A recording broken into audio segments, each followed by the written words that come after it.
I never thought I'm going to be an entrepreneur. I thought, well, I don't like the way no one else is doing this shit, so I'm just going to fucking do it my own way. Dude, I think that people have unrealistic expectations, right? By the social media. Like, look, like what, so patience is gone. Being in the right room, being in the masterminds, not being afraid to elevate out of that room, not being stuck. You want a result, you want a big result, take big action, man. And that's something that I've always done. Hey, Suneet, welcome to the show.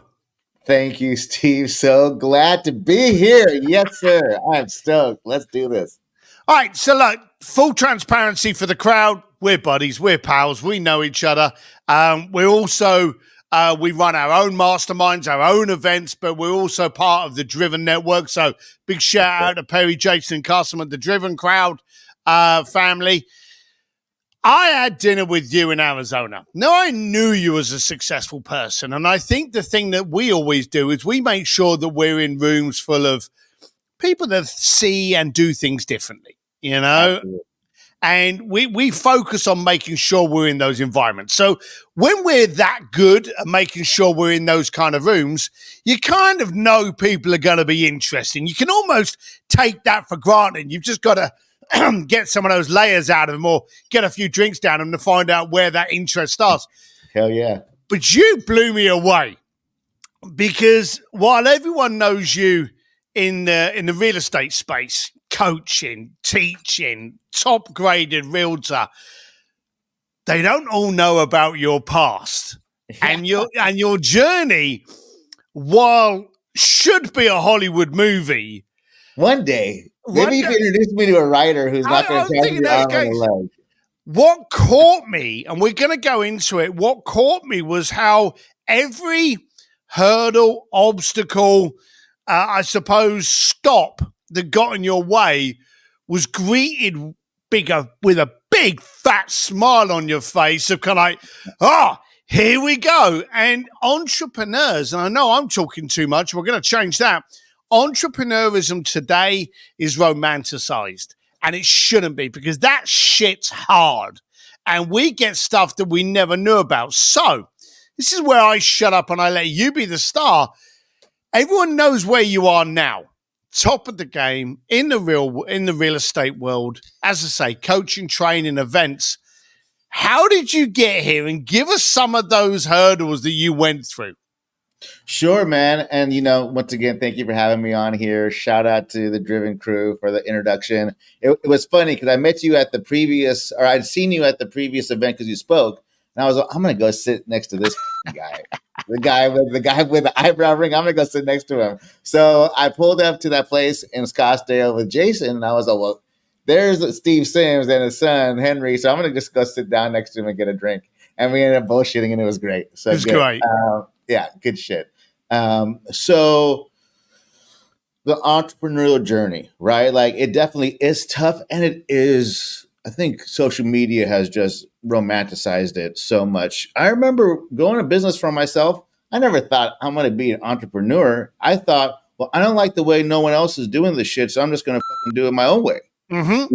Let me scrape together some cash, right? Let me get a credit card with a $30,000 line so I can buy a shit for a store. But so that journey is hard, and it's just working through the stuff that you want to create. When we decided to we'll go right into the story. When we decided to get in the medical cannabis game, I got my little card, and I went around. And I said, I think I could do better. Well, Suneet, you don't have any money. Well, let me find a partner who has, 50 grand. Took a week. And, we got open with a piece of plywood and two workhorses and counting out cash in some store, dude. It was hilarious. People are coming in, they're all, what the fuck is this? But we quickly just kept on, investing back on ourselves and building that up. And the entrepreneur journey, then you lose it all too. So you lose it all and got to start over. And the resilience. So yeah, man, it's been a journey. I'm happy to be here. Hey, I'm sorry for interrupting this podcast. I know it's a brilliant one, But I wanted to talk to you about your room, your connections. Now, we know full well that great things come from great connections and great rooms. Now, if you're in a room full of people that will challenge you, inspire you, motivate you, and support you, then great. But if not, then maybe I have the solution for you. Head on over to stevedsims.com, look up Sims Distillery there, and join our community of creative disruptors, those that are only not there to help you and motivate and actually give you information, but to support and answer questions. We very much vet the room to make sure that we support each other's growth. We all want each other to grow. So if you want to be in the right room, head on over to stevedsims.com/Sims Distillery, and I'll see you inside my room.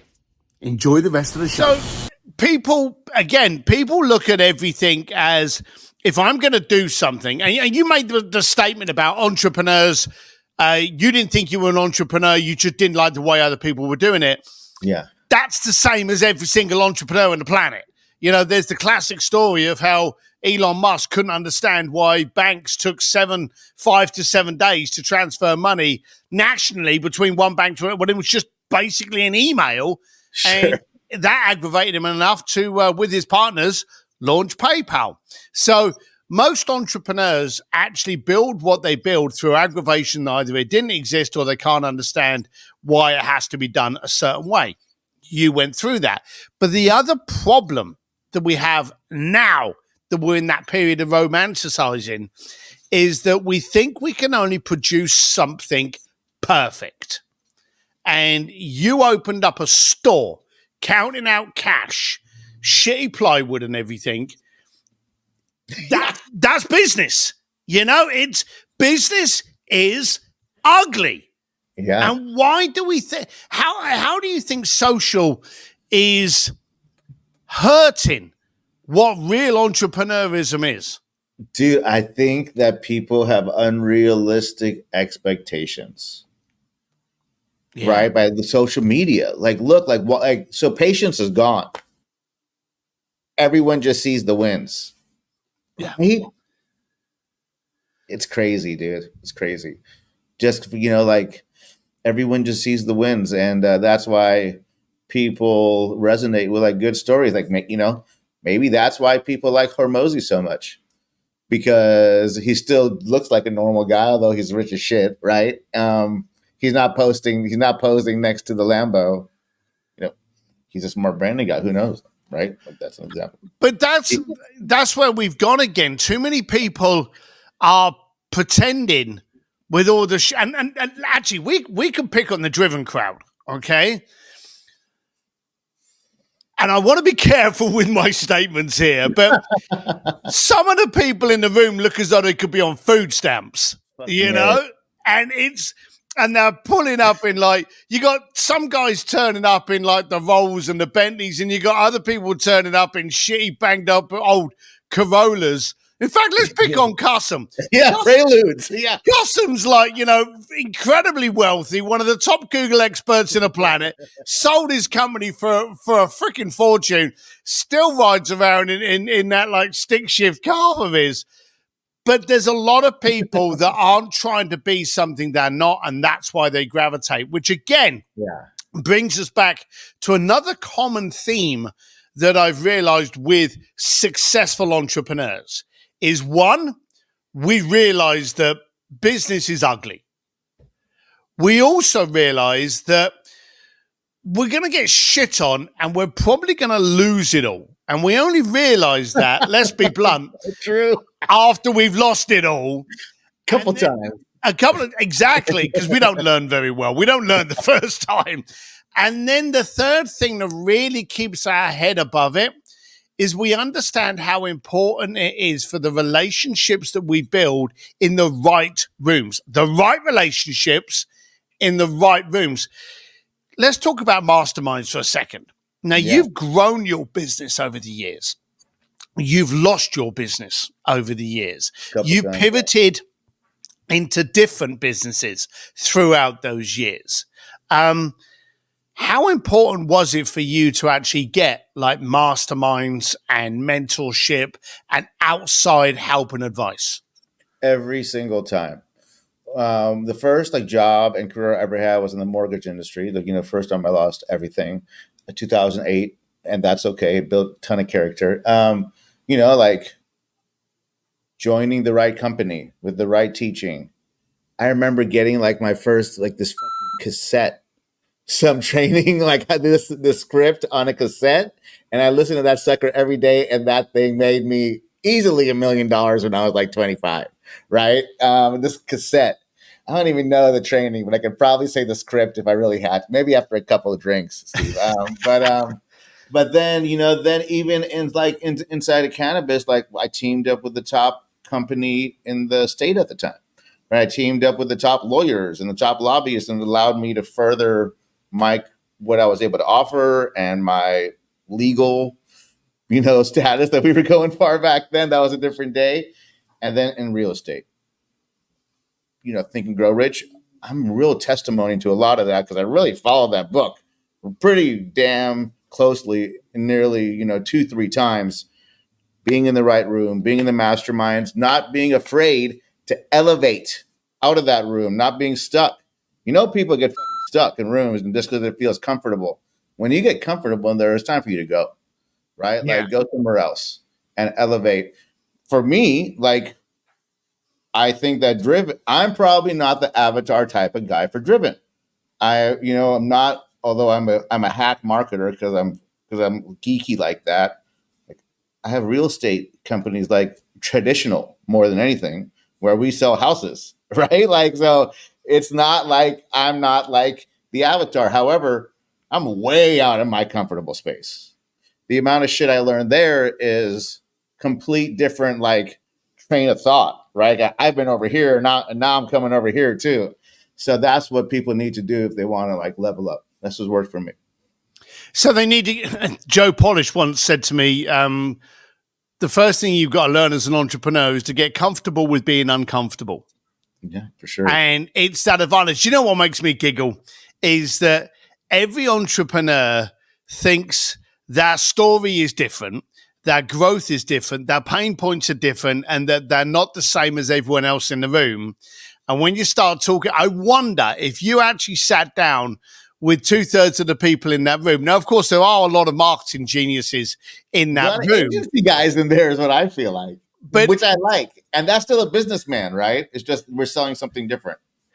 And there's the thing, you know, you may not be selling the same colored Skittles, but you're still selling something to somebody for a credit card. So there's still a transaction. There's still a need. There's still you solving a problem. Sure. It's just a different product and maybe even a different vehicle. But I do like the fact that you have decided to challenge the norm. And that's probably what's giving you that advantage within your real estate world, isn't it? Yeah. Definitely. I mean, being open-minded, learning different things, right? Like getting better at things that people just casually think of. Like that's important to me. I also like being a sicko and being so busy that I can't think and learning everything about everybody. Because if I know more and can do more shit, I'm better than you. And I will beat you, right? So that's good. If I know more, I can do more. But then that's a different thing. You're a consumer. Now, you've just already said that you consumed that disc or that tape repeatedly. You consumed Think and Grow Rich repeatedly.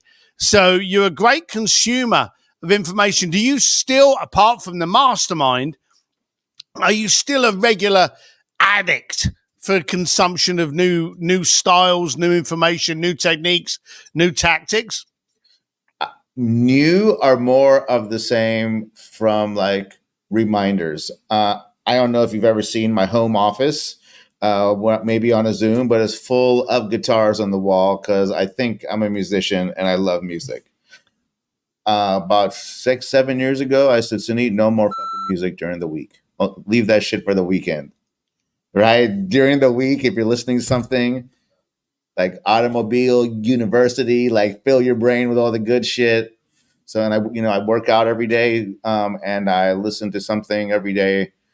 That book, Oversubscribed, I just finished that Perry recommended. Who's that guy? Daniel or something.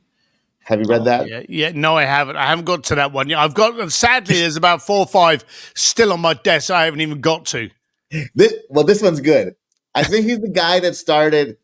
He's British. No, he's British. He started Maxim magazine. Anyways, Okay. it's a hoot, right? Business book. But every day, something into my head.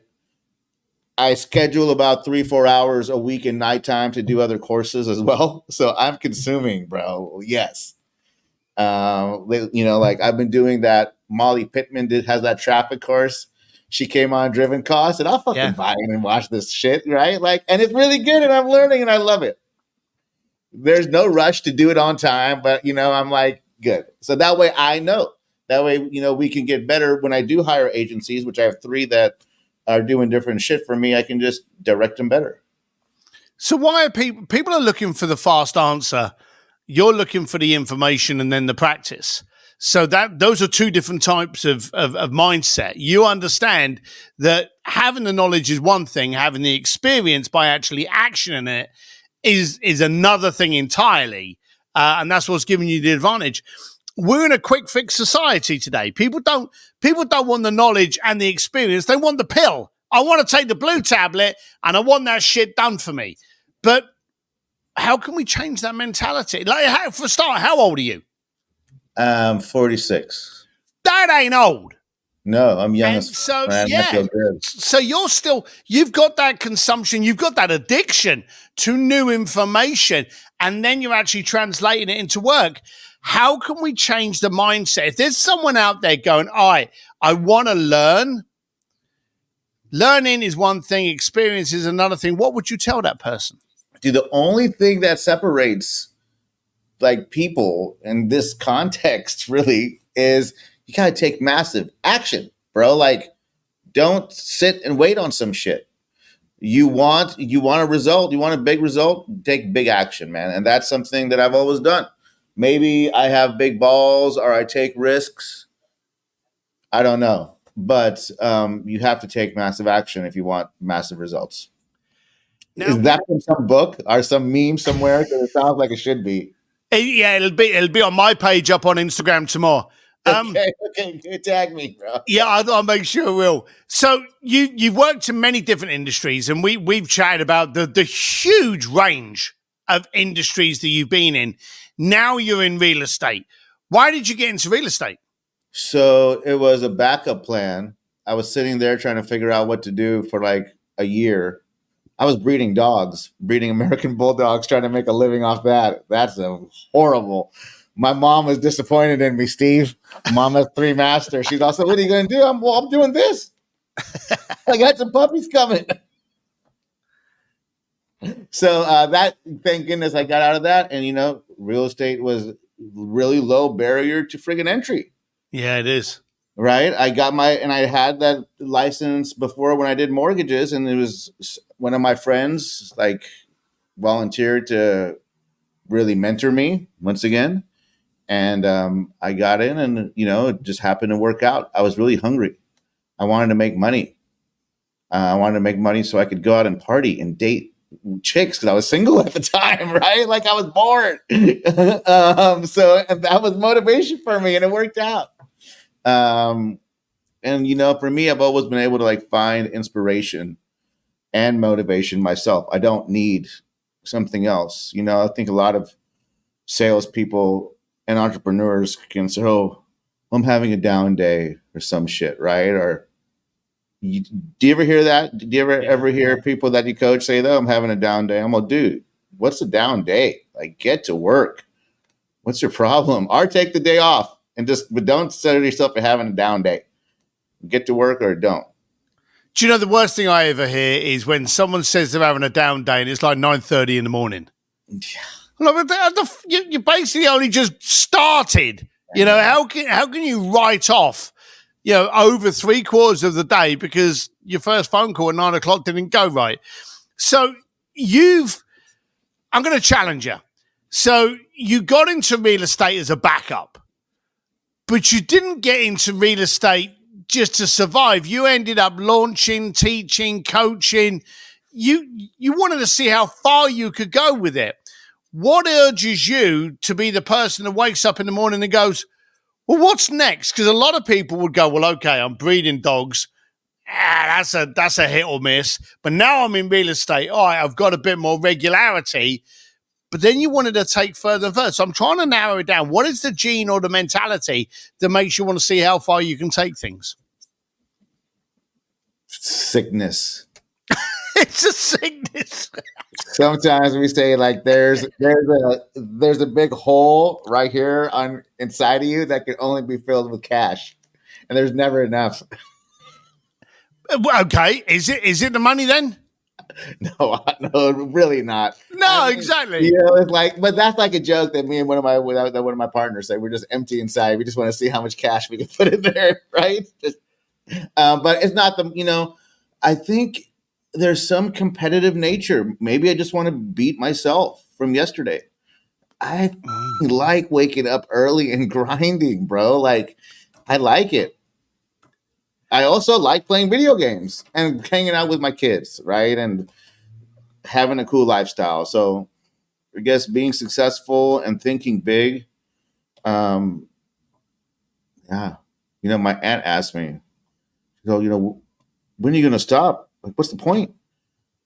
At that time, for her, she was a teacher. She said, what's the point? And I said, well, I mean, because you can. You're going to do something, do it excellent.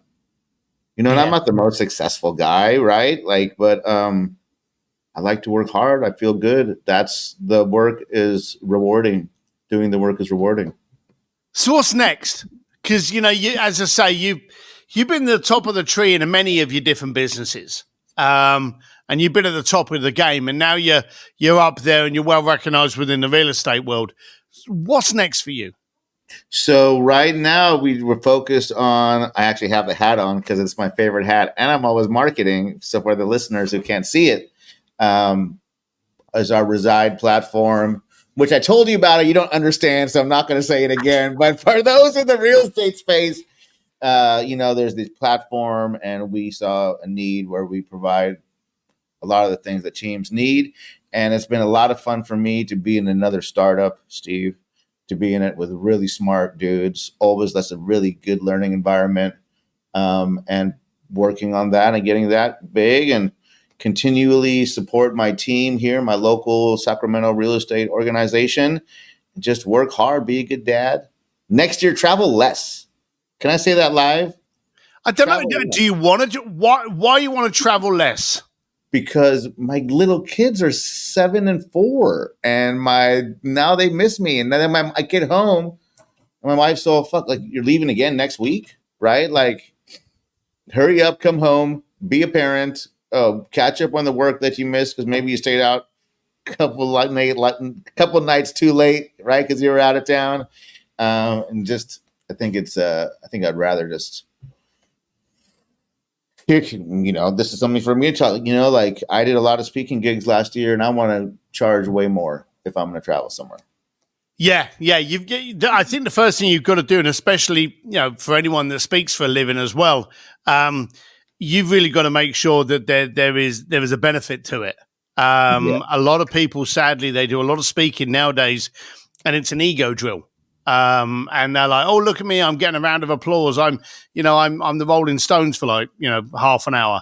But you've really got to look at it because, as you say, you'll fly, you'll speak, you'll go out that night, you'll fly back.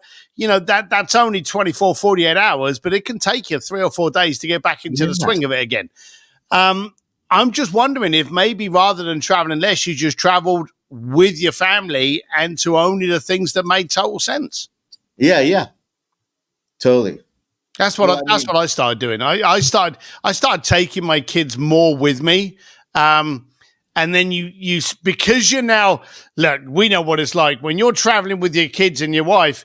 They aren't carrying the bloody luggage. You are. So you end up just starting thinking to yourself, well, if I'm going to travel with them, I need to ask myself, am I getting paid enough to speak at that event? Is it worth it for me? Is the PO I'm getting out of it worth? So you start asking yourself. So I found that once I accepted to take my family with me, I stopped doing a lot of gigs and started doing more of the right gigs. There you go. Just I thought I'd share that. Maybe that's going to be the case. Maybe No, you're yeah, just doing more of the right. I was going to talk to you about that actually. I've been meaning to. I said, man, I should have hit up Steve. This is his whole wheelhouse. Yes, good. Yeah, you Yeah. want to get. So Reside. When did it start? I think when were we in Scottsdale? Was that April or May? It was earlier this year. So it was very recent. Yeah, like it was a wicked smart. That's what Oh he said. wow. What? Everyone costume from stage is all what? I was all never mind. Wow. So you've started this year and it's going pretty well. And that's where your enthusiasm and motivation's into at the moment. Yeah, we're super enthusiastic about it because it's fun and rewarding for sure. So you're not upset. You're not upset. You're out of the cannabis world. No. But okay. So let me ask you a last question.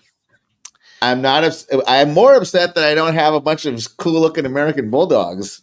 So, if you lost, now we've had these conversations, and you've either left businesses, lost businesses, the businesses left you. Typical entrepreneur journey. You know, you've had money, you've not had money. It's been ups and downs, the usual shit. If you lost everything tomorrow, what's the first thing you would do? do I have internet? Yes, you have your internet and you still have your phone with your connections. Okay, because last time that I lost everything, I had to go sit in the Starbucks parking lot to use the internet. So Okay. I have an advantage this time, right? So I've got internet. Is I would start talking to people. I would call everybody. I would find an opportunity or something right away. I would do something in sales, man. You know, like right away. Right away. I'd call everybody I know, try to sell them something. Call the car lots, start selling, and just start selling. I know that I can sell somebody. Do you know what I mean? And then just find something to sell. I think that's what Cannabis, so real many estate, people don't. car, bulldog, something, dude. I would get on it and start calling everybody I know. Go through Facebook, go through my cell phone, and call every single person. I wouldn't sit what I did last time because I was depressed and I got paralyzed. Wow. Maybe not, but I got paralyzed. But you know, where it took me a little bit longer than maybe it should have. To be realistic, I thought I was going to be dog breeder. I'll show you some pictures of the dogs I had. They were sick. But sales is the answer. Pick up the phone. Conversations is the answer to all your problems, all your financial problems. Did you see what I put on Facebook, Instagram this week? I put a picture of a cell phone and a rabbit's foot. I said, one of these will change your life forever. Use it. I thought I was being funny, Steve, but you missed my post. I'll go and find it and make a comment. Trust me.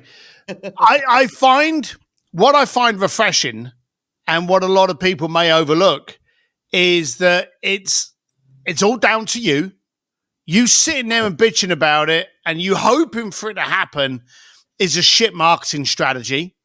Yeah. And the only way you're going to get out of it is to rely on your ability to communicate. And that's what sales is. What is your problem? Can I find a solution?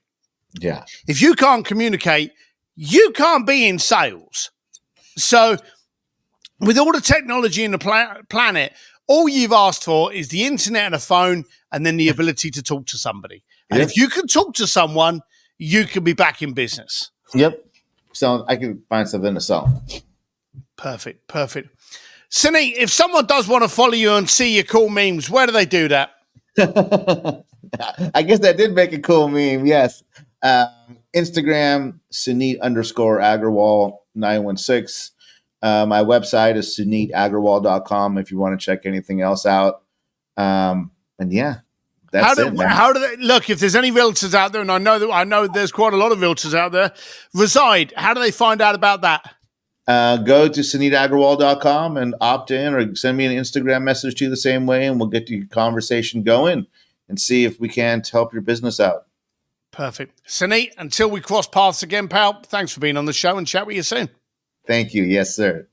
Well, that was another episode of the Art of Making Things Happen podcast with me, your host, Steve Sims. If you like it, you know the scoop. Subscribe, tell your friends, share it around. Let them get benefit from this juice. And of course, if you want to change the room you're in, join Sims Distillery. Jump over to stevedsims.com/Sims Distillery, or you can find a link directly from that website.